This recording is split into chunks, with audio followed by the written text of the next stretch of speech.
माली साल 2023 और 2024 के मुताबिक पाकिस्तानी अवाम ने टोटल जो बिजली इन IPP से खरीदी, उसकी मालियत जो बनती है वो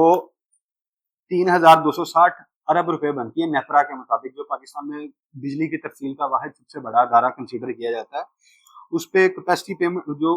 टोटल पेमेंट है 3,260 अरब रुपए बनती है, जो पाकिस्तानी हुकूमत ने इनको अदा करनी है, और उसमें से पाकिस्तानी अवाम ने सिर्फ और सिर्फ 1,048 अरब रुपए की बिजली इस्तेमाल की। तो रुको जरा, सबर करो। और बाकी जो 2,112 अरब रुपए बनते हैं वो पाकिस्तानी अवाम ने सिर्फ और सिर्फ कैपेसिटी पेमेंट की मद में अदा की। जो जैसा कि मैंने आपको पहले अर्ज किया है कि जो प्लांट चाहे 6,000 मेगावाट पे चल रहा है, चाहे 10,000 मेगावाट पे चल रहा है, आप बिजली 2,000 मेगावाट यूज करें, आप मेगावाट यूज करें 8,000, आपने पेमेंट जो आपने पाकिस्तानी अवाम ने अपनी जेब से भरनी है वो आपने 10,000 मेगावाट की ही भरनी है। जैसे कि